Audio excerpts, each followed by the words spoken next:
Es mal que existió siempre, pero en nuestros tiempos particularmente se ha exacerbado la presencia de este tipo de trastornos. Ajá. ¿Cómo se caracteriza? ¿Cuáles son las causas? ¿Cómo nos damos cuenta que estamos frente a una ansiedad negativa que excede lo normal? ¿Cuándo deja de ser normal? Graciela Novoa, como psicóloga. Bueno, la ansiedad deja de ser una emoción normal cuando es desadaptativa, cuando permanece en el tiempo, porque es exagerada, porque permanece en el tiempo más allá de la situación por la que atravesemos, cuando limita, cuando paraliza a la persona y baja su calidad de vida, digamos, no pudiendo desarrollarse. Claro, ¿hay una diferencia ansiedad con fobias o miedos? ¿Qué lo caracteriza, Graciela? La ansiedad es una emoción más subjetiva, sí. Lo mismo que el miedo. Sí. La fobia tiene más delimitado un objeto de peligro, diríamos, sí. Es a algo determinado. La ansiedad es más difuso. Bien, doctora, ¿y qué siente una persona? Para ir con más detalles, ¿no? ¿Qué siente la persona que tiene este trastorno? ¿Qué pasa por su cuerpo, por su mente? Yo creo que una persona que tiene ansiedad es una persona que tiene motor y tiene como ganas de hacer un montón de cosas. Sí. O sea, una persona ansiosa es una persona efectiva, productiva, si la ansiedad es normal. Ajá. Cuando la persona empieza a sentirse paralizada y a tener síntomas físicos del orden de taquicardia, dificultades para expresarse, transpiración en las manos, ese nivel de ansiedad que ya excede a la posibilidad de desempeñarse adecuadamente, que altera su performance, eso ya es patológico y puede aparecer en diferentes trastornos. Por ejemplo, puede aparecer en la fobia social, que se relaciona específicamente con vincularse con los demás o en expresarse ante el público. O, por ejemplo, en la crisis de pánico, que de pronto este tipo de crisis que aparece sin previo aviso puede entorpecer el desarrollo de la vida normal en el trabajo o en lo social. ¿Cuáles son los más comunes? Lo está describiendo, doctora, pero ¿qué ve más en el consultorio? ¿Cuáles son las afecciones más comunes? Fobia social y trastorno de pánico. ¿Fobia social qué significa? Miedo a exposición social, sea en trabajo, sea socialmente, para conocer a una persona. ¿A qué extremo se llega ante esa situación? Al extremo de no trabajar, por ejemplo, o de no conseguir pareja, o de no poder dar una charla a un público y ser un profesional que necesita hacerlo. Una persona que permanece en su hogar, digo, que no puede salir de casa. No puede salir de casa. Que encuentra cualquier excusa para no hacerlo también. Que busca cualquier excusa y que además es muy sociable. O sea, que sufre por no poder hacer todo esto. Desearía hacerlo y no puede. Está en una reunión, quiere emitir una opinión y piensa, van a decir que estoy diciendo una estupidez y se queda callado. O sea, quiere bailar y siente que va a hacer el ridículo y no lo quiere hacer. O sea, que está todo el tiempo sufriendo por no poder hacer lo que quiere. Creer que es juzgado todo el tiempo, que están pendientes. Claro, que es juzgado negativamente, que está evaluado como ridículo o como poco apropiado. Claro. Y el tema de los síntomas físicos, doctor Carlos Novoa, como cardiólogo, ¿qué sufre el ansioso extremo, el fóbico, a nivel cardiovascular, a nivel corazón? Sí, muchas cosas. Uno lo cita la doctora acá, el tema de las palpitaciones, de las taquicardias, mencionó ella, el síntoma común es palpitaciones, percibir el latido. Claro. Ese es un motivo tremendamente frecuente, a punto de que uno mira hacia atrás y sabe que ayer, antes de ayer y todos estos días tuvo pacientes que consultaron por eso. No solamente esto y reitero esto del consultorio. ¿Qué pasa en el consultorio? ¿No? ¿Cómo palpitaciones, sensaciones de angustia que impiden respirar o que hacen doler el pecho. Esos son consultas. ¿Con qué gravedad, doctor? ¿Puede llevar inclusive a la muerte de una persona este tipo de síntomas asociados a la ansiedad? Lo habitual no. Lo habitual es que el paciente consulte reiteradamente, que vaya a las guardias, que consulte los servicios de emergencia o que consulte los servicios de distintas especialidades, donde lo más frecuente es el cardiólogo. Hay casos extremos, de estrés extremos, que todos hemos vivido, hemos atendido, donde el paciente puede tener una muerte súbita o un infarto por estas situaciones. No es lo común. Lo común... ¿Se dan casos, doctor? Se dan casos agudos, o sea, casos bruscos se dan. Pero es más común, bastante más común, el trastorno crónico subagudo, la ansiedad y el estrés crónico, motivando estos cuadros de infarto. Los cuadros graves en general son cuadros prolongados.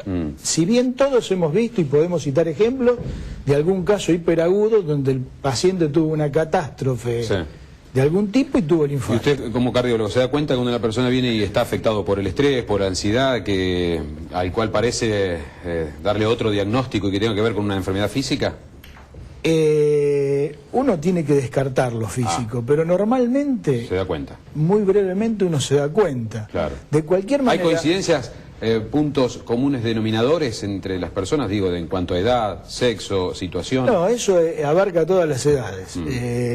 Por ahí consultan gente tirando a más joven, pero hay de todas las edades con trastornos de la ansiedad. Sí.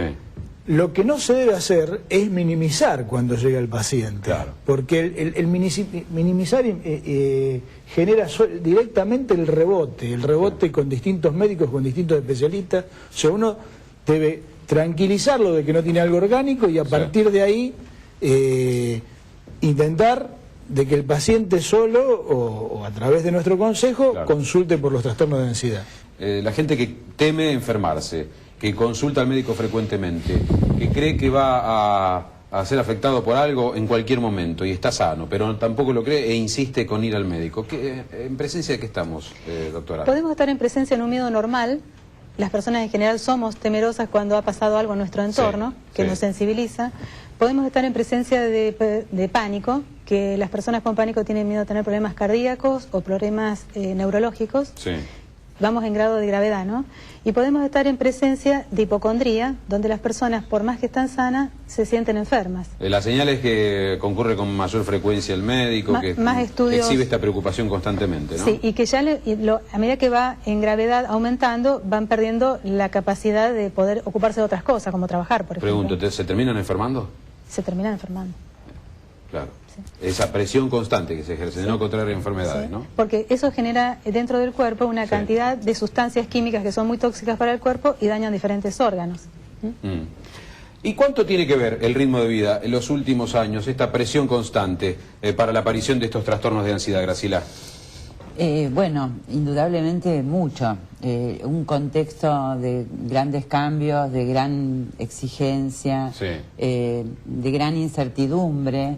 Sí. En personas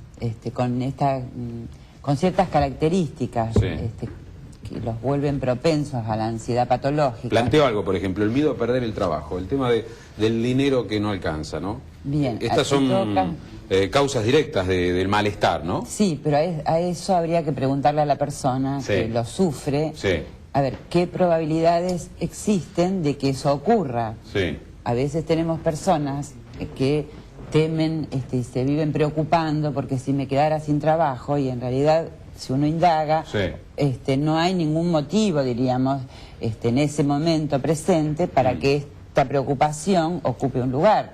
¿Estamos frente a una especie de paranoia también? Es de una preocupación excesiva. De preocupación excesiva.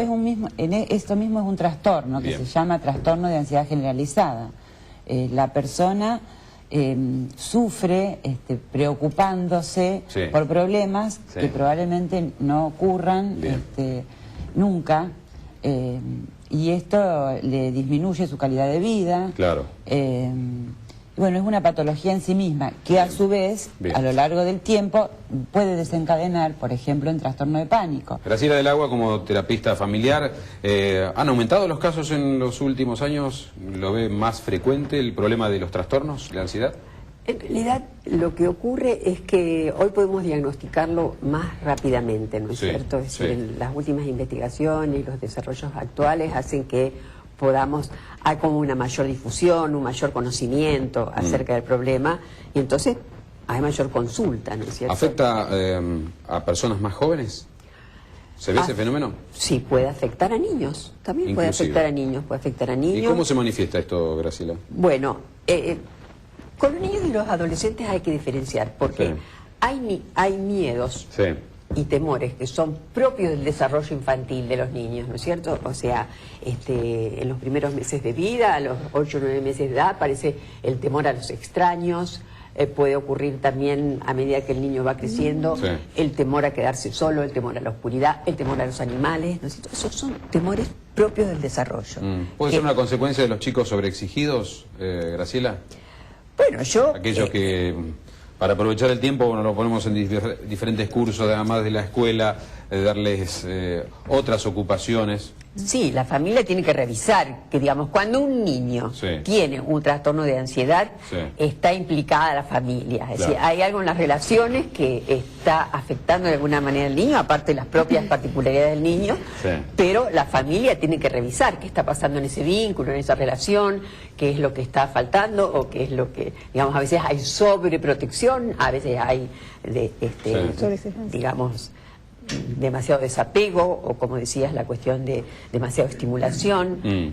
Pero bueno, hay que diferenciar. Una cosa son los temores propios del desarrollo, que a medida que el niño va creciendo, van desapareciendo, lo van aprendiendo a manejar, y otra cosa ya son trastornos que pueden manifestarse, como por ejemplo el trastorno de separación, fobia escolar, los chicos que no quieren ir a la escuela, o los adolescentes también. De hecho, también hay mucha problemática de ansiedad en los adolescentes respecto a la imagen de sí mismo, a la manera de mostrarse a los demás, ¿no es cierto? O sea, Bien.